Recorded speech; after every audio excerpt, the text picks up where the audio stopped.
আসসালামু আলাইকুম, রায়হান রোহান বলছি। আপনারা জানেন আজ রাত থেকে, অর্থাৎ আজ রাত 12টা থেকে জ্বালানি তেলের দাম বাড়িয়ে দেওয়া হয়েছে। অর্থাৎ ডিজেলের দাম বাড়িয়ে দেওয়া হয়েছে 34 টাকা করে পার লিটার, অকটেন 46 টাকা এবং পেট্রোলের দাম বেড়েছে 44 টাকা প্রতি লিটার।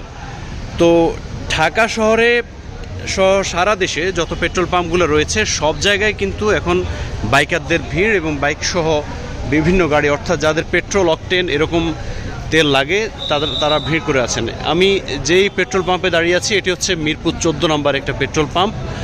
সেই পেট্রোল পাম্পে রাত 11টা থেকে নাকি পাম্প বন্ধ করে দেওয়া হয়েছে। তো এখানে কিছু বাইকাররা জটলা বেঁধেছেন যে এখানে তেল দেয়া হচ্ছে না, তারা তেলের জন্য ওয়েট করছেন। তো একটা জটলাও দেখতে পাচ্ছি, পুলিশ আছেন, আইনশৃঙ্খলা রক্ষাকারী বাহিনী আছেন। আপনারা কি তেলের জন্য আসছেন? তেল দিচ্ছে না কি বলছে? কিছু বলেনি, হঠাৎ করে বন্ধ করে দিয়েছে। কয়টা থেকে? 12টা 6 থেকে। তার আগে কি তেল দিয়েছে? তার আগে তেল দিয়েছে। আচ্ছা, আপনিও অপেক্ষায় আছেন কি তেল দেওয়ার জন্য? এখানে আসছি কিন্তু রাত 12টা থেকে তো তেলের দাম, নতুন দাম কার্যকর, আপনি এখন আশায় আছেন আগের দামই পাবেন? 12টার আগে আসছি, কিন্তু আমরা তো 11টার সময় আসছি, 11টা অফ হয়ে আচ্ছা। গেছে, বিদায় নিতে পারতেছি। দামের তো বিষয় না, আমরা তো চলার জন্য। আমার সমস্যা আপনারা কি করেন?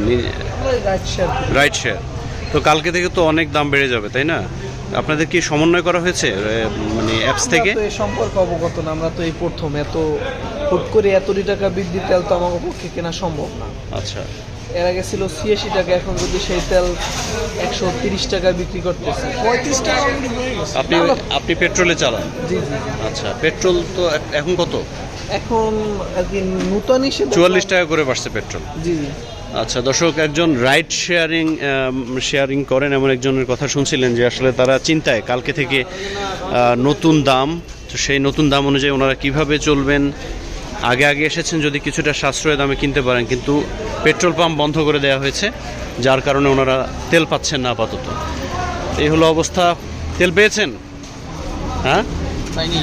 আচ্ছা, কয়টা পাম্পে গেলেন? কয়েকটা পাম্পে গেছে, সব জায়গায় বন্ধ? এটা সিন্ডিকেট করতে ভাই। আচ্ছা, আজকে তো বিশ্ববাজারে তেলের দাম অনেক কমানো হয়েছে যতদূর জানেন, জি। বাংলাদেশে বাড়াই দিল উল্টা। কিভাবে দেখছেন আপনি এটা? এটা আমরা খুব দুঃখজনকভাবে দেখি। আচ্ছা, আপনি কি রাইড শেয়ার করেন নাকি নিজের পার্সোনাল? পার্সোনাল।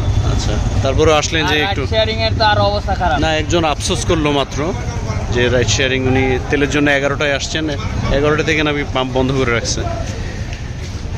এই হলো অবস্থা।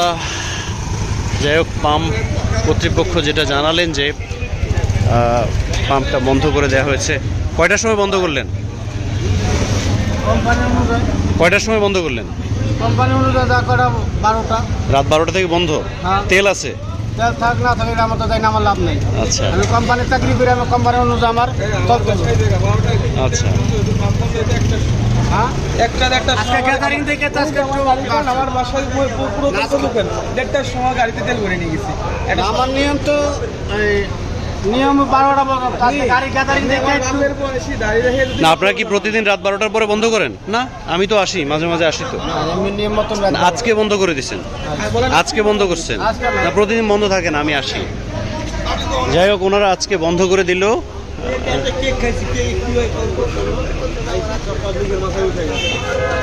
আর কি তেল পান নাই? আচ্ছা, যাই হোক, এই হলো এখানকার চিত্র। ঢাকা শহরে প্রত্যেকটা পাম্পে এরকম গাড়ির দীর্ঘ সারি আমি দেখেছি। এখানে কিছুটা কম, কারণ এখানে বন্ধ করে দেওয়া হয়েছে। কিন্তু বাসের দীর্ঘ সারি রয়েছে, তেলের অপেক্ষায় এসব বাসগুলো দাঁড়িয়ে আছে। রাজধানী মিরপুর 14 নম্বর থেকে আপনাদেরকে তেলের আপডেট জানালাম। বিশেষ করে রাইড শেয়ারিং যারা করেন তাদের জন্য খুব কষ্টকর এই অবস্থাটা মেনে নেয়া। তো সবাই ভালো থাকবেন, দোয়া করবেন দেশের জন্য, আমাদের জন্য যেন ভালো থাকি আমরা।